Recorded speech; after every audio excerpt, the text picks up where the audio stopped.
தலைப்பு செய்திக்கு பஞ்சமே இருக்காது. இது வரக்கூடிய ஒரு 4 வருடம். நிச்சயமா இட்ஸ் கம்ப்ளீட்லி ஒரு டிஃபரெண்டான ஒரு மனிதர். எல்லா இடத்துலயுமே பரபரப்புக்கு பஞ்சமே இருக்காது. மீடியால நீங்க தலையங்கத்துல எல்லாருமே பிஸியா இருக்க போறோம்.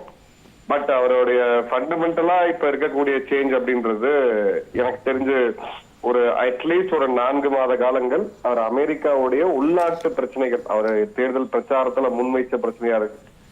உதாரணத்துக்கு illegal immigrants, mass deportation, H1B visa, அமெரிக்கால திரும்ப உற்பத்தி துறையை துவக்கணும், அமெரிக்காவுடைய அண்டை நாடுகள், நாட்டோடைய பங்களிப்பு, அவங்களுடைய கூட்டாளி நாடுகளுக்கும் அவருக்கும் உள்ள ஒரு இதைதான் அவர் முதல்ல ஒரு 4-5 மாதங்கள் போக்கஸ் பண்றதுக்கான வாய்ப்புகள் அதிகமா இருக்கு. ஓகே, ஒரு பாசிட்டிவான விஷயம், சர்ப்ரைஸா வர இருக்கக்கூடிய ஒரு விஷயம்னு நான் அனுமானிக்கிறது பாத்தீங்கன்னா, உக்ரைன் ரஷ்யா போர் நிறுத்தத்துக்கு ரொம்ப நெருங்கி வந்துட்டோம் அப்படின்றது தெரியுது.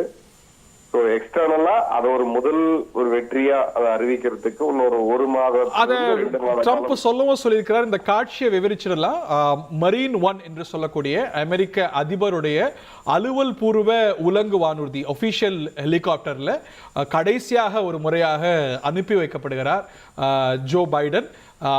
அவருக்கு பிரியாவிடை அளிக்கப்பட்டது. ஆனால் இந்த காட்சியை நம்ம கடந்த பதவி ஏற்பு விழாவின் போது பார்க்கவில்லை.